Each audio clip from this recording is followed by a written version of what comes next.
Vamos falar sobre Vasco, vamos falar sobre o papo editorial da Hora do Almoço, porque temos que falar sobre Lorde Augusto, temos que falar sobre Souza, temos que falar sobre Vasco, foi o primeiro a assinar a favor da eleição nesse Samir, que será não, será não, já é o presidente da CBF, candidato único, né? Tudo isso após a vinheta. Salve,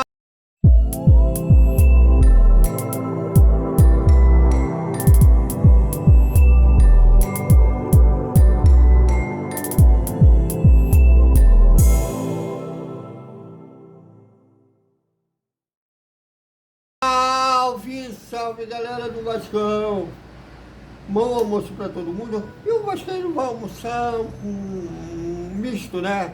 De felicidade, afinal passou para as oitavas de final da Copa do Brasil, mantém o sonho do bicampeonato, tentar repetir o efeito de 2011, quando conseguimos o título, né, ao bater o Curitiba, o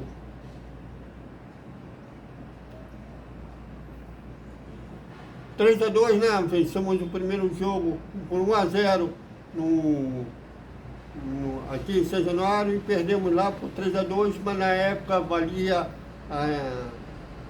critério de empate, como os gols fora de casa, e o Curitiba não fez gol fora de casa, o Vasco fez 2, levou o título. A gente tenta repetir o efeito de ser campeão da Copa do Brasil.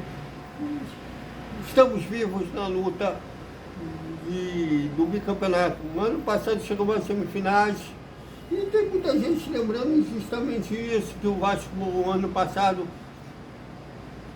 superou 3 adversários dos pênaltis, o Água Santa, o Fortaleza e o Atlético Paranaense.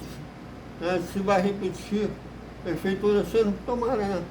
Mas eu gostaria que o Vasco superasse seus adversários. Isso aí passou o sufoco que foi dos pênaltis.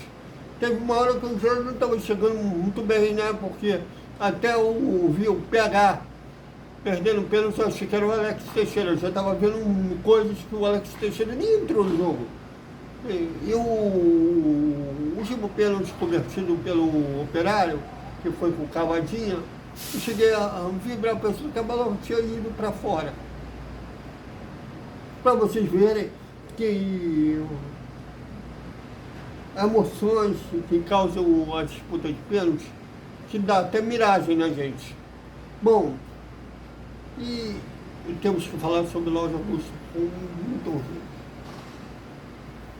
Ontem, o Lorde Augusto, eu fui contra a contratação desse cara, morri de rir naquela live que ele fez, né, falando que se ele não fosse pro Vasco, ninguém iria. Se ele não fosse pro Vasco, ele voltaria para Angola, viria um gangster. Bom, que o Vasco é um clube voltado para o social, para a inclusão, isso é desde a nossa história.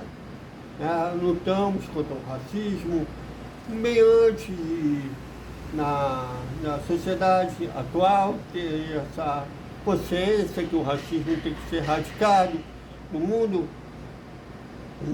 Na década de 20, o racismo era uma coisa bem escancarada, né? Aliás, na década de 80, tem muitas piadas dos trapalhões que hoje eu vejo que era um puro racismo. E o Mussum era chamado de negão, fazia muita piada sobre a cor da pele do Mussum. O cara ria, mas eu não sei se ele se ofendia fora das câmeras. Mas hoje temos ciência disso, o Vasco lutava desde a década de 20. Então, e o Vasco sempre tem se sente responsável pelas comunidades vizinhas de São Januário, né, a Barreira do Vasco e a Tuiuti. Quer dizer, é um clube sim voltado para o social. Também até que a gente tem a famosa frase do Eurico, Vasco nasceu para ser campeão, para ganhar do Flamengo e fazer o social. Bom, e a gente fez o social de evitar que uma pessoa virasse gangster, né? E ontem ele teve uma jogada de ataque que ele, eu acho que ele se acha um Pelé angolano. Ele faz coisas que o corpo dele não deixa ele fazer. Ele tenta com a cabeça. Eu sou como qualquer jornalista que trabalha com esporte, um jogador frustrado, né? Um piloto, no caso eu que falo de futebol e Fórmula 1, sou jogador e piloto frustrado. Mas ele é jogador, mas em vez dele ter ciência do que ele pode e não pode fazer, ele tenta o que ele não pode fazer. Eu já tinha ciência disso quando o André Garoni, abraço o André Garoni, no canal dele, ele era mais independente, hoje não está tão independente como ele já foi, mas eu tenho muito respeito pelo André Garoni, inclusive um golaço do Lucas Pedrosa, indicar o André Garoni para placar. E levantou a imagem do Lorde Augusto. Foi uma coisa que me doeu os olhos. Não consegui nem ver tudo, falei, pô, esse cara não serve. Aí ele faz aquela live, ainda admitindo que ele faltou treino para fazer aquela live. Para mim, aquilo ali é uma atitude, foi um show de antiprofissionalismo. Xingando o presidente do clube da que ele estava, falando que o cara é um chato, não sei o quê. Para mim, aquilo ali era já para existir a contratação, porque quem me garante que depois ele não vai fazer isso com o Vasco? E fora que ele falou, eu cresci tendo uma coisa. Meus pais eram separados desde quando eu tinha 3 anos de idade, mas tanto de um lado quanto de outro diziam, não minta, pode arder aquele fato, né, aquela cagada que você fez, vai doer, mas depois passa. Portanto, eu não menti. Eu cresci com isso. Talvez seja por isso que eu escolhi a profissão como jornalista, porque nosso carro-chefe é a verdade. E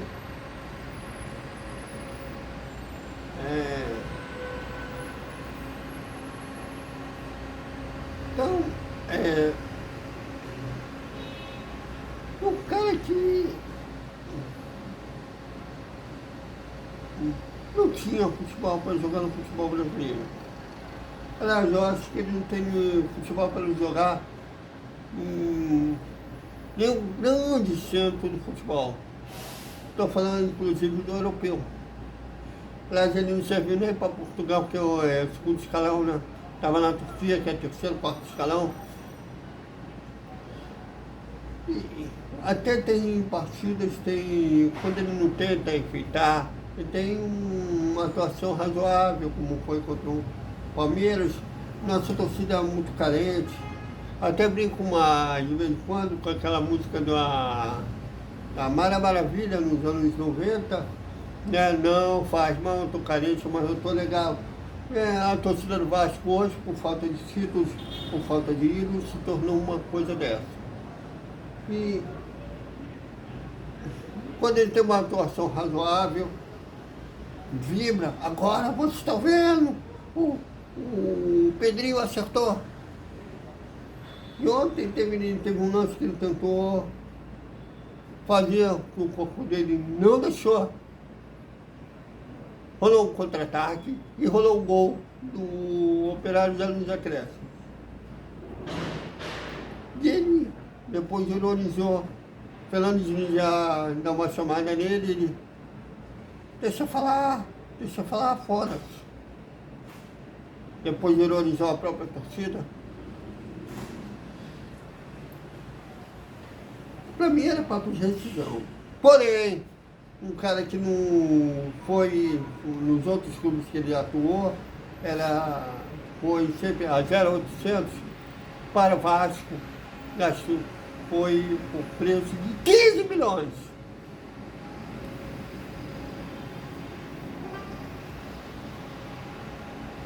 Mas a gente não pode questionar um enviado de Deus.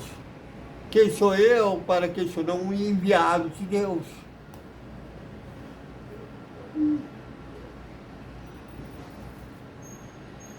Tem um que, seja estudante de jornalismo, tem uma parte da torcida que dá bola pro cara, que sempre quando fala do Luiz Augusto parece estar mais à procura de namorado do que. Aliás, ele deu um poste chulo em relação ao Lucas Pinto, que eu acho que não é uma posição de jornalismo,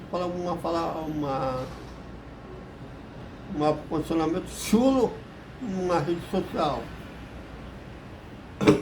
E até agora, para que ele serviu? Aliás, a parte da diretoria estava jogando já o Léo Jardim para merda.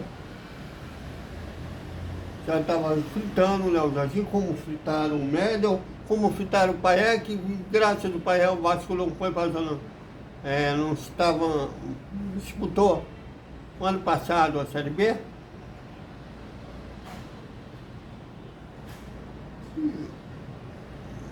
Já são, eles estão tentando fritar pouco a pouco todos que vieram da Costa 7, né? E fora o Vaete, porque eles são malucos de também jogar o Vaete para fritar o Vaete. Parte da torcida aplaude qualquer coisa que o Pedrinho faça. E o Luiz Augusto? Eu cresci, como eu estava falando sobre não mentir, eu cresci tendo autoridades, pais, né? Em casa os pais, na rua os policiais, na justiça o juiz, são hierarquia. Na sala de aula o professor. Professor, para mim, né, quando eu era estudante, era um semideus. Na época de colegial, fazia minhas besteiras, nunca neguei minhas besteiras, então, quer dizer, mas eu era uma autoridade. E no futebol, dos jogadores, a autoridade, ali no campo, é um treinador. Aí vai o Luiz Augusto, vai e zomba o teu treinador. Tu imagina se fosse nós, belos mortais,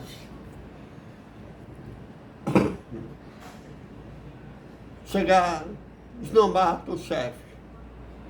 Se eu chego no Ministério da Saúde, esnomo a minha chefe. Da chefe maior, o ministro da Saúde, ok? Mas tem uma chefe lá a responder. Aí vou lá e esnombo ela.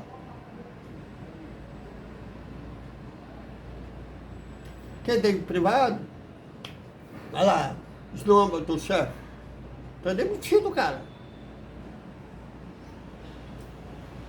Infelizmente, como o Vasco virou uma associação, gastou 15 milhões no Luiz Augusto, vai ficar por isso mesmo. Que era para, pelo menos, deixar o cara na geladeira por um tempo.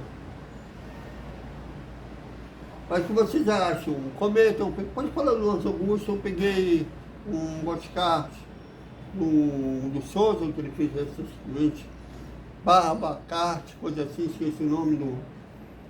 Ele falou que o Lorde Augusto é bom, ainda não vi essa super qualidade do Lorde Augusto. Que ele é maluco, eu já vi, já detectei, antes mesmo dele ser contratado, antes eles deviam ser reforço do Vasco. Ele precisa de psicólogo, acho que o Vasco precisa, vários psicólogos, inclusive o Diniz, que é formado em psicologia, mas quando ele se explode, acho que ele tem que ter um psicólogo também para dar um suporte a ele.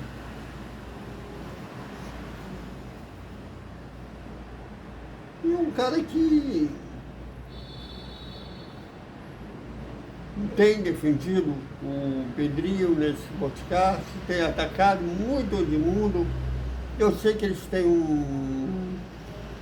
uma mágoa um no outro, né, desde 2008, que ele, inclusive o Souza falou que o Edmundo é o culpado do primeiro rebaixamento.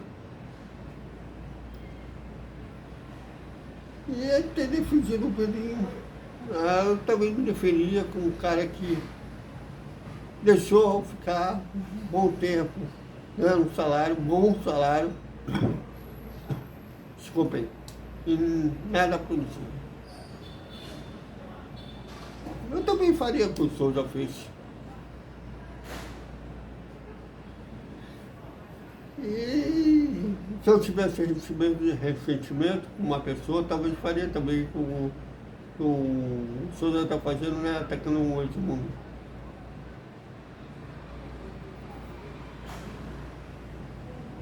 E eu gostaria de saber, tem uma curiosidade muito grande do bastidores. Primeiro que eu achava que era uma posição, ainda mais depois da classificação, o Pedrinho ter chegado ontem na coletiva, ter falado com o torcedor vascaíno, tentando acalmar o torcedor vascaíno no transfer ban da FIFA. Mas ele só vem em onde ele se sente protegido, segurado, que é buscar amigos. E quando ele se sente, quando ele tem alguma moral de uma vitória importante, ele usou a Sempre Vasco, desculpe, a Sempre Vasco a partir dele, a TV Vasco, para reforçar que eles acham que é o time top 8. Mas era para ele falar, fazer uma coletiva, nem que fosse responder pergunta, mas fazer um pronunciamento tentando acalmar o torcedor.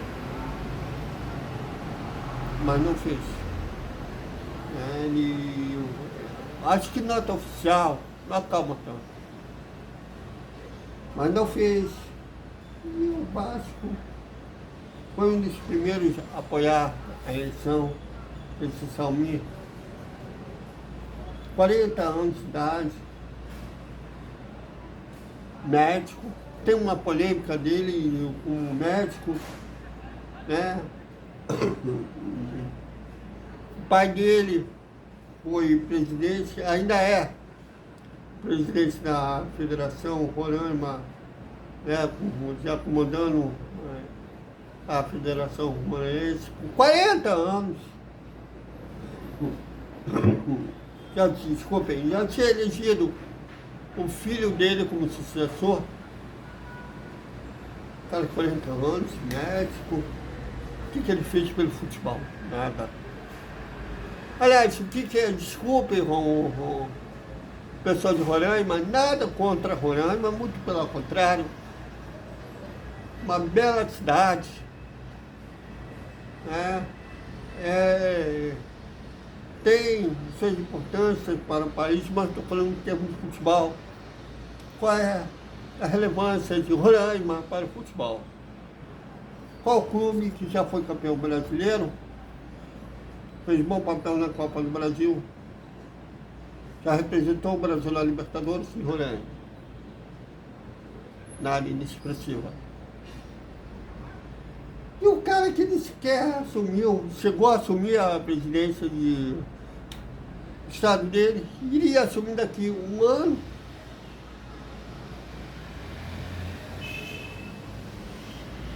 O Vasco foi um dos primeiros a assinar a lição desse cara. Qual foi a promessa que ele deve ter feito ao Pedrinho?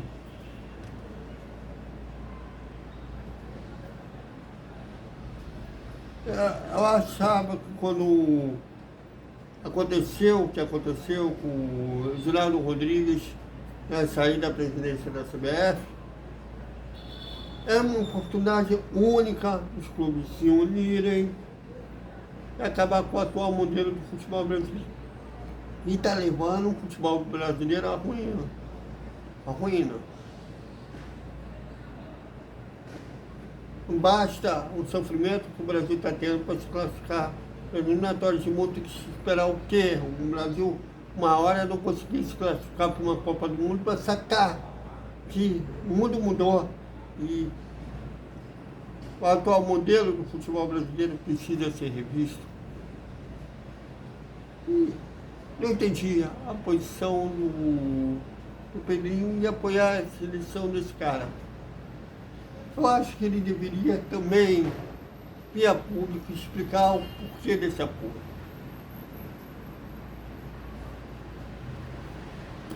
Mas quem sou eu para questionar o enviado de Deus? Mas o que vocês acham? Comentem, opinem. Aqui a galera tem moral, aqui todos têm vez. Até os cortes da coletiva de ontem lá em São Januário. E uma boa noite, o resumo da quarta-feira do Vasco. Até mais.